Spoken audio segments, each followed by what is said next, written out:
कोई संदेश नहीं देंगे, एक ही संदेश दे रहा है कि जो रास्ता जेपी ने बताया उसको पकड़िए, तभी आपके जीवन में उजाला आएगा। वरना जैसे इन नेताओं ने जेपी के घर में अंधकार कर रखा है, वैसे आपके बच्चों के जीवन में अंधकार कर रखा है। सुधार नहीं होगा जब तक जाति पाति, हिंदू मुस्लिम, मंदिर मस्जिद के नाम पर वोट लोग देते रहेंगे, 5 किलो अनाज के नाम पर वोट अपना बेचते रहेंगे, तब तक सुधार नहीं होगा। सुधार तब होगा जब लोग व्यवस्था परिवर्तन के लिए वोट दें, अपने बच्चों के भविष्य के लिए वोट दें, अपने बच्चों के पढ़ाई रोजगार के लिए वोट दें। यही बात कहने के लिए आए हैं, लेकिन बात कहना कल से शुरू करेंगे। आज सिर्फ इस धरती को नमन करने आए हैं। जेपी के इस धरती को अभी हमको आने का सौभाग्य कभी नहीं मिला था, तो मैंने सोचा मैं यहाँ आऊं, कम से कम एक रात बिताऊं यहाँ पर, इस धरती को प्रणाम करूंगा, इससे प्रेरणा लूंगा और कल से यहीं से जब यात्रा शुरू करेंगे तो गांव-गांव जाएंगे, लोगों को अपनी बात बताएंगे। पिछले कुछ लोग कह रहे हैं कि हाँ मंच बना हुआ है, मंच से भाषण क्यों नहीं कर रहे हैं। भाई मैं 2 बरस मैंने पदयात्रा की है, 5000 गांव में गए हैं और कहीं पर भी मैंने मंच नहीं लगाया है। मैं मंच से भाषण देना एक अलग बात है, यहाँ पर अपनी आत्म शुद्धि के लिए आए हैं, इस धरती से प्रेरणा लेने आए हैं, इसको प्रणाम करने आए हैं। यहाँ मंच पर खड़े होकर भाषण देने के लिए तो बड़े बड़े नेता आए हैं और आप देख लीजिए इतने भाषण के बाद क्या स्थिति है।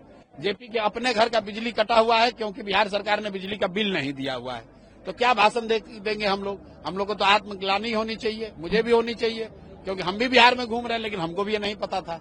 आज आए हैं तो पता चल रहा है, तो इसको स्वीकार करने में कोई नुकसान नहीं है कि भाई हमको भी पता नहीं था, आज आए हैं और ये आत्मग्लानि का कारण है। बिहार का कोई भी व्यक्ति, आप हमको सुन रहे हैं, अरे भाई आपके सबसे बड़े पुत्र यहाँ पर जेपी, उनके घर अंधकार में है, आपको नहीं पता है, यहाँ के लोगों को नहीं पता है, सरकार को नहीं पता है। 4 लाख रुपए के लिए उनका बिजली का बिल कटा, उनका घर में अंधकार है, तो प्रशांत किशोर को सुनकर क्या कीजिएगा। तो हमको यहाँ बैठने दीजिए, रात भर हम यहाँ रहेंगे। अपनी चेतना के लिए आए हैं, अपनी समझ के लिए आए हैं, यहाँ भाषण देकर लोगों से वोट मांगने के लिए नहीं आए हैं। लोग को ये जरूर कहेंगे मेरे भाई जगो, अभी से भी जगो, नहीं जगोगे तो 1 प्रशांत किशोर आए कि 10 प्रशांत किशोर, जीवन आपका सुधरेगा नहीं। अगर आप अपने बच्चों की चिंता नहीं करोगे तो दुनिया में कोई आपके बच्चों की चिंता नहीं करेगा। आप लगभग 2.5-3 सालों से बिहार में घूम रहे हैं, पदयात्रा भी कर रहे हैं, ये बिहार बदलाव यात्रा, ये दोनों कैसे अलग भाई? ये एक पॉलिटिकल यात्रा नहीं, बिल्कुल। देखिए, पदयात्रा इसलिए था जिसकी गांव-गांव जाकर जन सुराज के विचार, उस परिकल्पना, उस प्रयास के बारे में बताया जाए।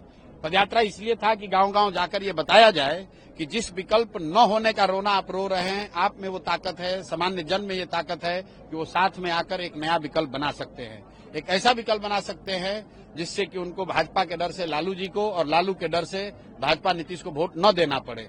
वो 2 साल हम लोगों ने प्रयास किया, लाखों लोगों को इकट्ठा किया, लोग मिलकर दल बना लिए, दल बन गया। पिछले 6 महीना से दल का संगठन भी बन गया, दल में बड़े बड़े नेता भी आ गए।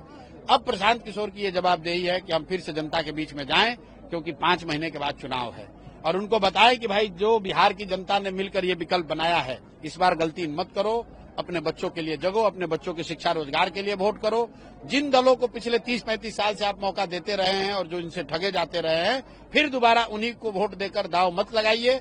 अगर वो गलती करिएगा तो आने वाले 5 साल आपके बच्चों के लिए अच्छे नहीं होंगे, आपके लिए अच्छे नहीं होंगे। भ्रष्टाचार नहीं रुकेगा, बच्चों के लिए पढ़ाई रोजगार नहीं होगा। अगर उसमें सुधार चाहते हैं तो नया विकल्प जो जनता ने मिलकर बनाया है उसके साथ खड़े होइए, सही लोगों का चुनाव कीजिए, सही मुद्दे पर चुनाव कीजिए, तभी